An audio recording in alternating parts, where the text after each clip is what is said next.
پھر یہ تو الیکشن کمیشن نے آفر کی تھی کیا؟ کیسے کر سکتا ہے؟ کیسے کر سکتے ہیں؟ ہاں تو یہ ذرا وضاحت کر دیں. یہ الیکشن کمیشن کی ساخت کے اوپر بھی سوال ہے.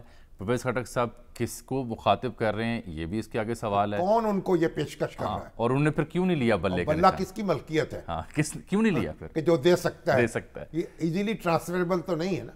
تو بہرحال لیکن جو آپ مجھے یاد ہے پچھلے ہفتے جب ہم پروگرام کر رہے تھے جب یہ نشان ان سے لیا گیا تو احمد بلال محبوب صاحب تو آپ کی تجویز یہ تھی کہ پی ٹی اے کچھ کسی 175 جو رجسٹرڈ جماعتیں ہیں سیاسی ان میں سے کسی سے ڈیل کر لے. اس سے مجھے واقعہ یاد آیا. آپ کو یاد ہوگا وہ جو ملی تحریک تھی قلعدم جماعت الدعوہ سے منسلک جو تھی مرکزی مسلم لیگ جی انہوں نے پھر وہ اللہ اکبر تحریک ایک تھی اس کے ساتھ اسی طرح کی ایڈجسٹمنٹ کی تھی. ان کے انتخابی نشان پر ملک بھر سے یعنی امیدوار اتارے تھے میدان میں. تو ایسی مثال ہے اس کی بجائے کہ جی وہ کیونکہ آزاد امیدوار کو تو مختلف نشان ملے گا نا. کسی کو گھڑا کسی کو جیپ کسی کو کیا. تو کسی ایک سیاسی جماعت کا سمبل چاہے وہ کچھ بھی ہو. لیکن ابھی تو یہ توقع رکھنی چاہیے رکھ رہی ہے پی ٹی اے کو بڑی توقع ہے کہ سپریم کورٹ سے ان کی سنوائی ہو جائے اور وہ بلے کے نشان پر الیکشن لڑ سکے. بس میری بھی آرزو یہ ہے کہ بلے کا نشان ملے بلے کا نشان ہو وہ میدان میں ہو اپنی حسرت جو ہے نکال لیں تب مقابلے کا مزہ بھی تب آئے. ٹھیک اب بڑے بڑے مقابلوں کا ہاتھ باندھ کے نا تو کشتی نہیں ہوتی نا. اچھا وہ استحکام پاکستان کا ذکر میں نے کرنا تھا. 18 مختلف قومی اسمبلی کے حلقے ہیں جہاں سے انہوں نے نامینیشن پیپر جمع کروائے ہیں اور 40 قومی صوبائی اسمبلی کے ہیں یعنی وہ ہیں ان کی اور نون لیگ کی بھی بن رہی ہے بگڑ رہی ہے. کے پی کے سے اطلاع یہ ہے کہ جو پی ٹی اے کے خلاف جو یہ 4 جماعتی اتحاد بننا تھا دیگر اپوزیشن جماعتوں کا وہاں بھی کھٹ بٹ انبن ہے ابھی.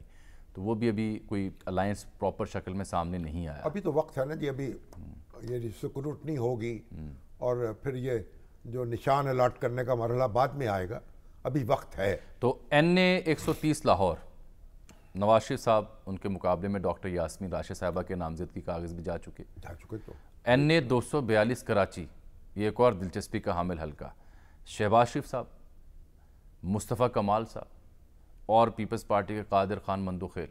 اچھا این اے 127 لاہور جناب بلاول بھٹو زرداری صاحب اترے ہیں اور یہاں مقابلے کی توقع ہے لطیف کھوسا صاحب جو ابھی کچھ دن پہلے ہی انہوں نے یعنی بلاول بھٹو سے ہاں جی مقابلہ ہوگا لطیف کھوسا 127 میں کیونکہ انہوں نے نامینیشن پیپر وہاں سے جمع کروائے. نون لیگ کا کون ہوگا یہاں؟ نون لیگ کا بھی چیک کریں گے الیکشن ڈیٹا سامنے آتا ہے کیونکہ ابھی اطلاع نہیں ہے نا کہ نون لیگ کہاں سے ابھی ایک سے زائد درخواستیں جا رہی ہیں. این اے 149 ملتان یہ بھی ایک دلچسپی کا حامل حلقہ ہے کیونکہ یہاں سے جہانگیر ترین صاحب بھی ہیں جاوید ہاشمی صاحب بھی ہیں عامر ڈوگر صاحب بھی ہیں. جاوید ہاشمی بھی آزاد ہو چکے ہیں جی کہا تو یہی جا رہا ہے کیونکہ وہ جس طرح کے بیانات دے رہے ہیں. شاہد خاقان عباسی جو ہیں نہیں وہ میں بعد میں آتا ہوں. این اے 151 ملتان زین قریشی شاہ محمود قریشی صاحبزادے علی موسیٰ گیلانی یہ بھی دلچسپ ہے.